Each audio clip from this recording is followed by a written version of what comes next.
中印边境的对峙局面从今年早些时候开始降温，伴随着双方有序撤离对峙区域，中印边境迎来了近4个月的平静。然而最近却有消息被证实，印军再次将矛头对准中国，偷偷向前线部署重火力。在5月29号，印度陆军实权派将领莫汉蒂在社交媒体上发表了一张自拍图片，并配文表示自己已经抵达中印前线，也就是拉达克东部地区。而自拍图片背后赫然是一辆韩国的 K9 自行火炮。也就是说，在过去几个月的平静时期，印军偷偷将重火力装备部署在了中印一线地区。这一消息很快引起了大范围的关注。也是在当天，印美近日印度也在印度军方那里证实了该消息的真实性。印度军方承认自己已经在中印边境地区部署了 K9 自行火炮，这也是该款装备首次被应用到对华前线地区。至于到底部署了多少自行火炮，印度军方并没有透露，而是表示这主要是为了应对中国西部军区的火力强度进行的安排。有观察人士注意到，在2017年的4月份，印度和韩国曾经签署过一批军备采购协定，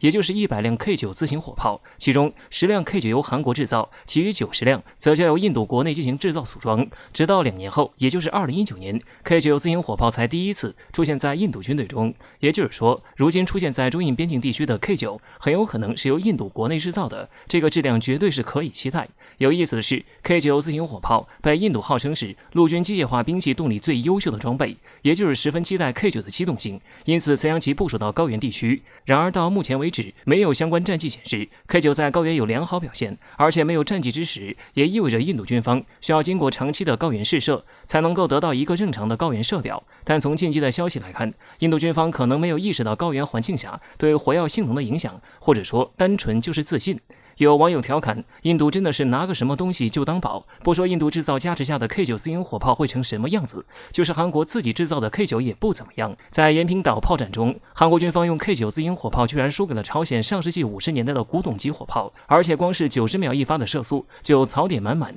就这样还想在前线和中国的 P2181和 P2161玩，实在是找死。而且当前印度国内疫情形势严峻，经济几乎崩溃，这种情况还要挑起中印边境矛盾，想要挨打就直说，不需要这么拐弯抹角的恶心中国。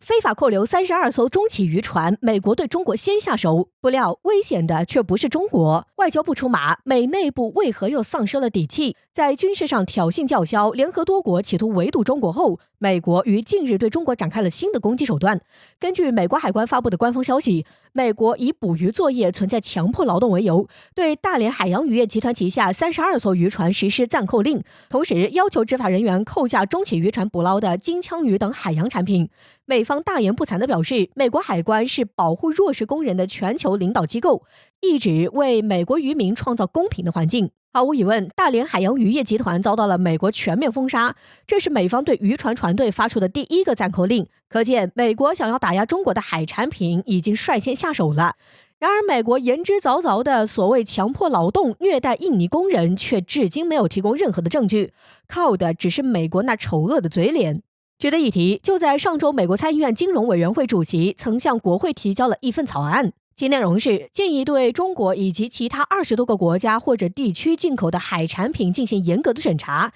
以防涉嫌强迫劳动的海产品进入美国。两起事件结合起来，不难看出美国是早有阴谋。换句话来说，美国打着强迫劳动的幌子，贼喊捉贼，其目的就是打击包括中国在内的多国相关海洋产业的发展。有相关专家对此分析，美国此举是一场政治操弄，一方面想试探盟友以及印尼的反应，观察盟友是否会跟随美国的步伐一起抵制中国渔业；另一方面也是想借此挑拨中国和印尼之间的关系。总之，包括专家在内的大部分人均认为，美国此举目的不纯，以美国的性格，该国怎么可能如此好心？面对美国向中国扣上的这顶强迫劳动的黑帽子，我外交部发言人汪文斌狠打了美国的脸。大连海洋渔业集团从来未向美国出售任何产品，美国所谓的扣留实际上根本无货可扣。外交部的这一狠批，着实让美国内部彻底丧失了底气。既然无货可扣，岂不就是在捏造事实吗？至于强迫劳动更是毫无根据，涉事企业一贯遵纪守法，管理机制严格完善，在业界口碑良好。再者，金枪鱼捕捞渔船技术标准以及现代化程度较高，根本无需高强度体力劳动，基本上都是自动化处理，哪来的虐待？反倒是美国地方法院接连收到来自印度人的诉讼，印度工人帮美国修建相关建筑时加强工作时长，还遭到雇主监视，甚至不让与外界联系，想抹黑中国，我国根本不吃这套，倒是美国自取其辱，在强迫劳动上劣迹斑斑。估计美国怎么都没想到，对中国开的枪，危险的却是自己。这一下该如何对外解释美国强迫劳动？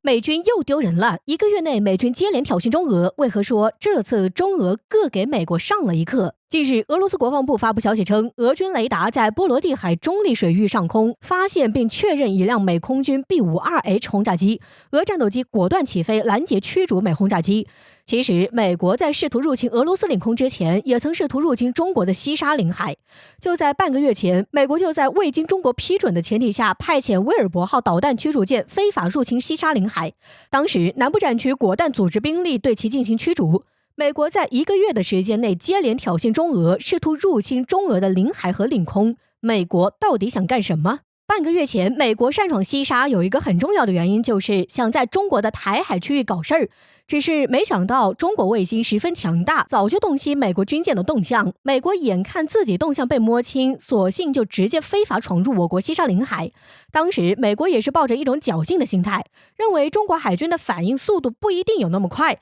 只要没被驱逐且顺利通航，那美国来台海这一趟就值了。只是中国的海军不是吃素的，快速察觉，快速反应，快速驱逐。美军在中国海军面前丢了人，就想去俄罗斯那里找补回来，结果没想到俄罗斯的反应同样迅速，出手也是非常果断，不给一点机会。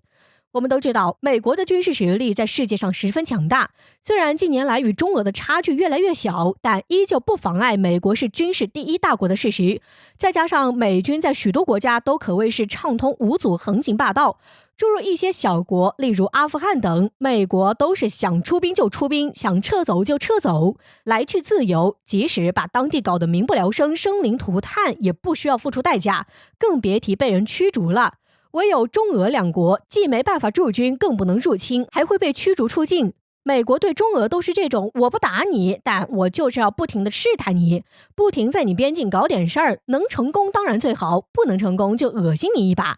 譬如美国时不时就要穿航我南海，还要到台海去晃悠几下。美国当然知道中国会有反制措施，但是只要有一次中国放松警惕，美国以后就能拿这个说事儿，在国际社会上大肆宣扬。对俄罗斯也是同样，美国难道不知道俄罗斯十分重视波罗的海吗？当然是知道的，但是你越重视，美国就越要来试探，越要看看你有没有部署好兵力，要是没有，美国就趁机入侵。对待美国这种挑衅的行为，其实就应该像中俄一样，态度一定要坚决，相关的兵力一定要部署充分，不能有一点懈怠，更不能在这种入侵你领海领空的时候想着和平友好，而是必须做好美军要赶来，我就必定带好武器驱赶，不能给美国钻空子的机会，不然美国必定打蛇随棍上。这也算是中俄各给美国上了一课，中俄可不怕跟美国硬碰硬，再敢来还是只有驱逐的结果。